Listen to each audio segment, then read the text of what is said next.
You've probably heard of trigger warnings or safe spaces. I mean, unless you haven't been on a college campus, Tumblr, or watched Fox News. But recently, the University of Chicago actually entered the fray this week by issuing a statement in a letter to the class of 2020, reasserting its commitment to academic freedom and reiterating that it doesn't condone the use of these trigger warnings or intellectual safe spaces. Later, they clarified that they also allow faculty to do as they please, which would mean posting trigger warnings or choosing not to do so. However, they do not actually hinder the faculty's ability to do this. Okay, so that's the context. I'm actually a class of 2020 student, so I actually have unique access to collect data. Engage with students by being on the Facebook group.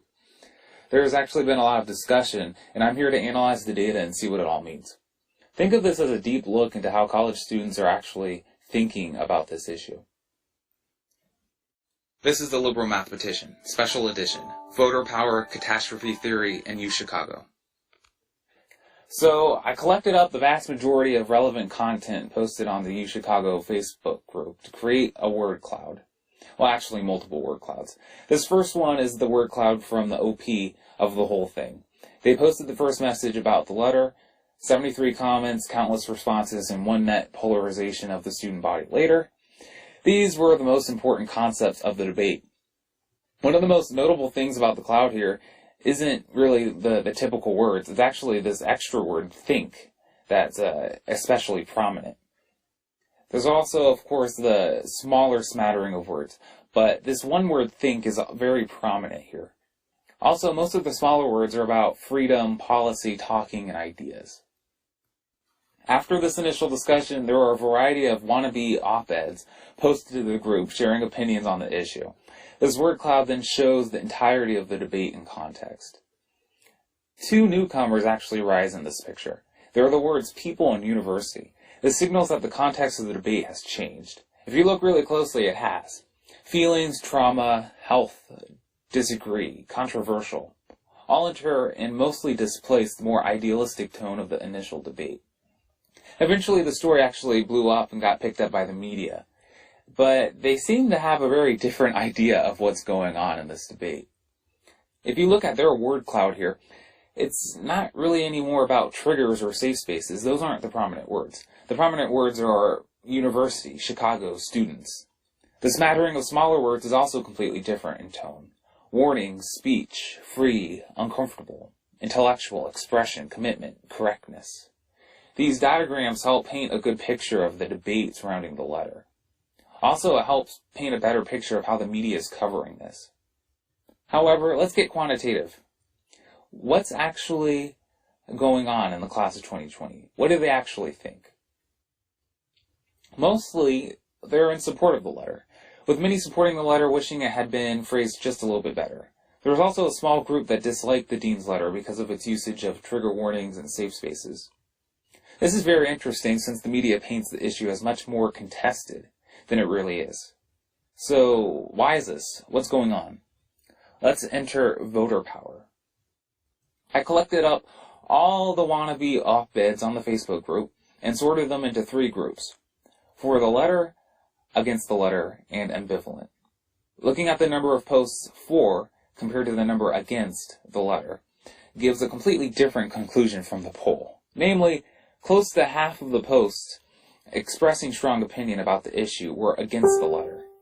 This makes intuitive sense. An impassioned minority against something that directly affects them is much more vocal than a large but mostly uncaring silent majority. However, we can actually go further and see how this issue has actually been playing out. Voter power is a relatively obscure area of mathematics that had to be rediscovered about 3 times independently in the 1900s to be incorporated.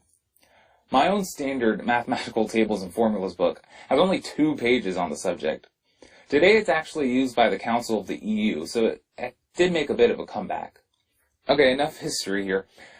We basically set up a game, yes, a game, and set the winning condition to be Q. This is the number of votes needed to win the game. We then have voters V with a number of votes N. In our case, we have 3 sects, or coalitions. 4 voters, against voters, and 4 but I'm not completely sure voters. 4 voters get 1 vote per person. However, against voters get about 4.5 votes per person. That's because they're about 4.5 times more vocal, likely to influence an election than anyone else. 4, but I'm not really sure voters get about 1 vote for every 2 people, because they don't really care one way or the other in the debate here. So I went ahead and calculated the number of votes each coalition gets from the Facebook statistics. This is reasonable because, as opposed to traditional polling, these polls are actually catching a rather large sect of the population at UChicago in one go. Like the poll that I showed you earlier has about 17% of the entire class of 2020. So the goal in doing all of this, if you haven't guessed, is to see how much power each coalition has. The calculations needed to compute voter power are a bit complex, and so I won't really be discussing that in detail. There's actually a link below for more information about that. These results are reflected now in the graph here. The y-axis is the voter power, and the x-axis is the needed coalition size. Luckily, the clarification statements issued by the university moved the coalition back on the graph.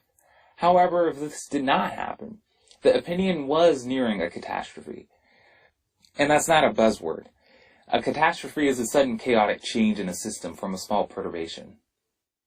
And if you look further on the graph, you see that if the coalition size had gone through a catastrophe, it was very likely to go through a second one, where the voter coalition would have gained a tremendous amount of voter power. And then subsequently, it would have neared a majority in opinion. Anyway, I hope you enjoyed the video. Go ahead and subscribe to me if you did.